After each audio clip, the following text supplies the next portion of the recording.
Later this month, we're supposed to get the second DLC pack for Breath of the Wild. Now the question on everyone's mind is, when will we get it and when will we see it? I thought it was time to do some analysis. I'm Stefan and you're watching Zelda Pod Smashers.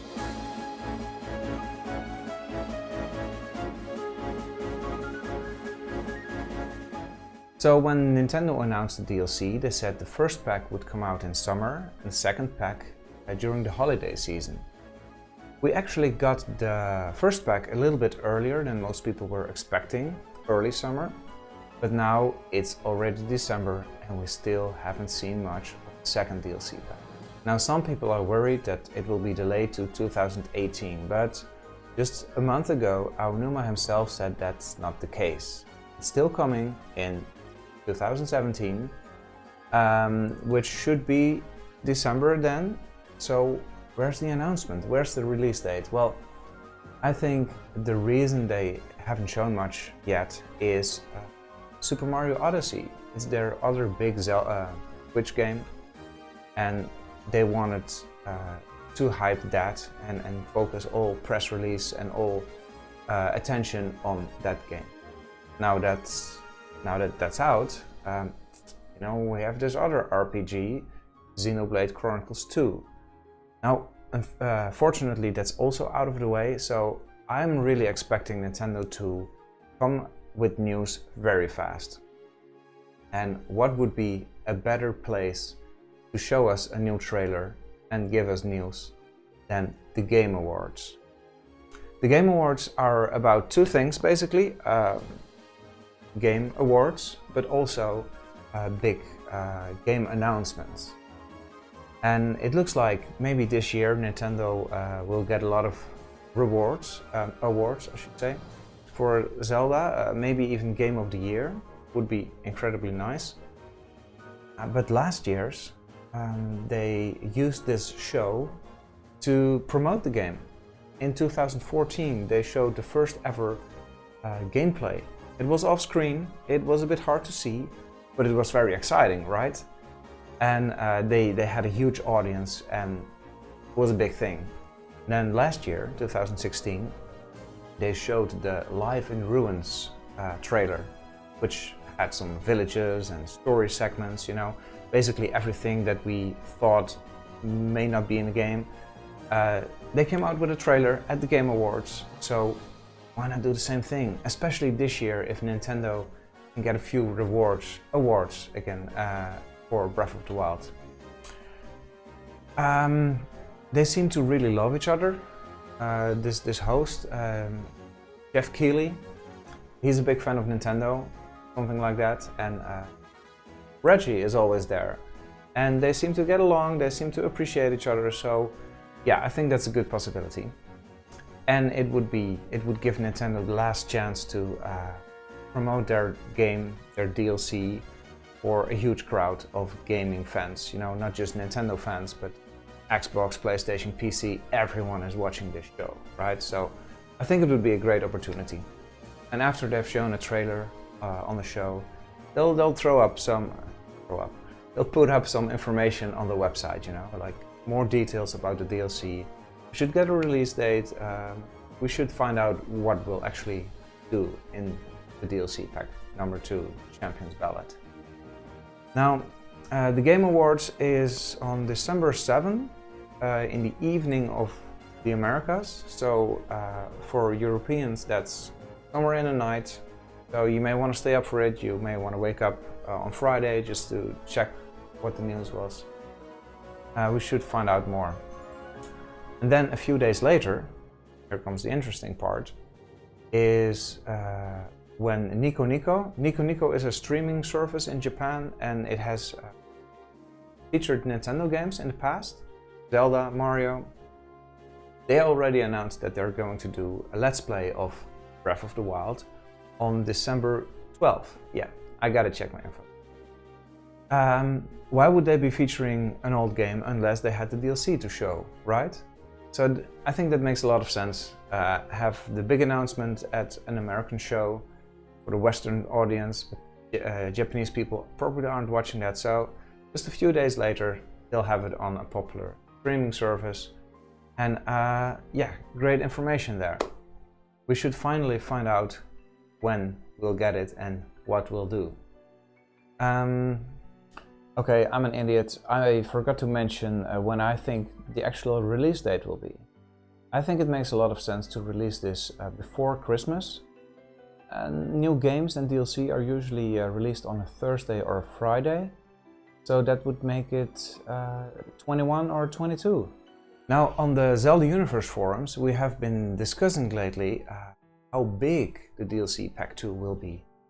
I mean, we know that it's supposed to have a dungeon, new story, and new challenges. And apparently the story is something about Champion's Ballad and something to do with the heroes. We don't know yet, but that's not a lot to go on, right? So we've been talking about how long will this take us. Now, and I think that really depends on the way you play it. That was true for the main game, Breath of the Wild, and it's true for every Zelda game. I think with this new DLC, if you rush through the story and you teleport to the new dungeon and you finish it as soon as possible, maybe you'll be done in 5 hours. But where's the fun in that, right? I think if you just take your time, enjoy the game, enjoy maybe lots of new features, you'll get a lot of playtime out of it.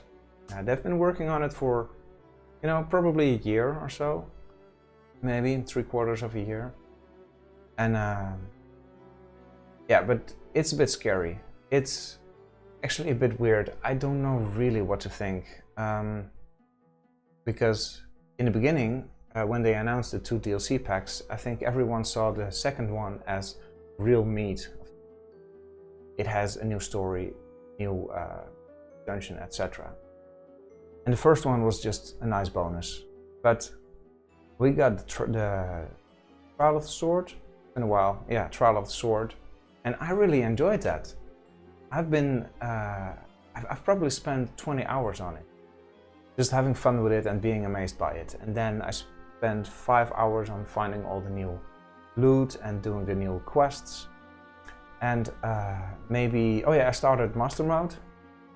I played for maybe 5 hours, but you know, many people started a whole new playthrough just for that. So, how is the second DLC pack going to be? You know, part of you says it's got to be more than that, and that's what I hope. That's what I'm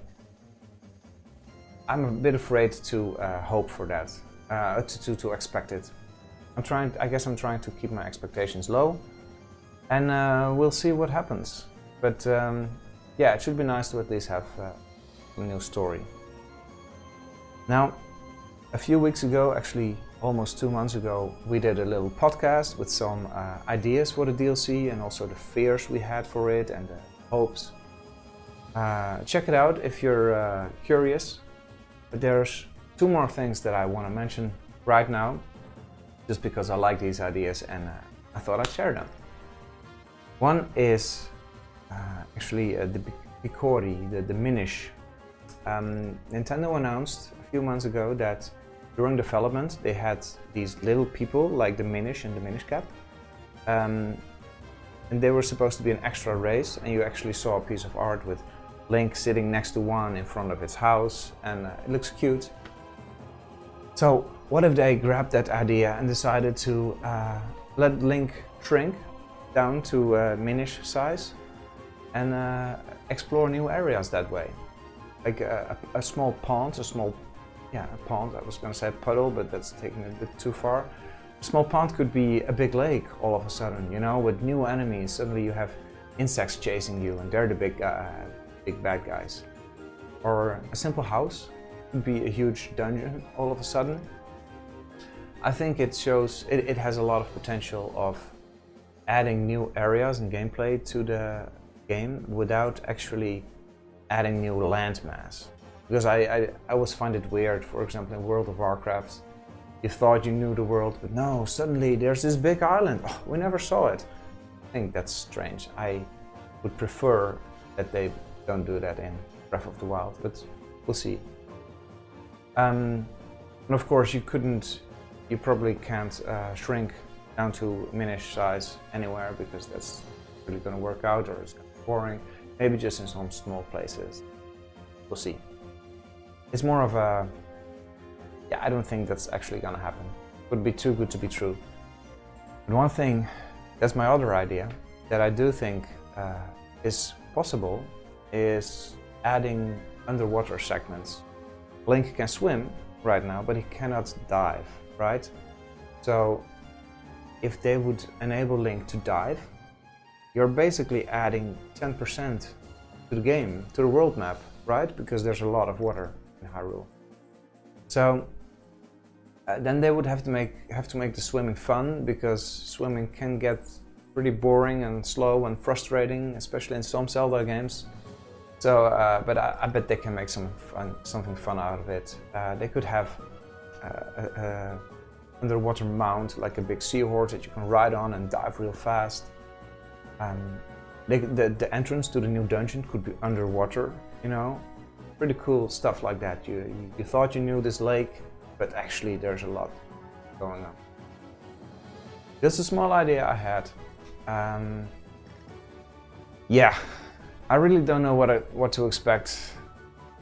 I'm just gonna wait for the Game Awards and hope that we'll get more information there. Oh yeah, I never knew actually that Game Awards worked with user votes. I thought it was just jury or whatever. No, you can actually vote for your game. And I was surprised by how easy it was. You don't have to log in, you don't have to make an account or anything. If you Google the Game Awards vote, you actually get to, or in the Google page, you get all the nominees and you can vote there. And it's really easy to do, really fast. So if you haven't done so already, Google the Game Awards vote and you can vote for Zelda or any game you want. Yeah, I thought it was time to do some more Zelda analysis. I'm slowly getting more excited for the DLC again. I haven't been playing Zelda a lot lately. I didn't even do the Xenoblade quest yet.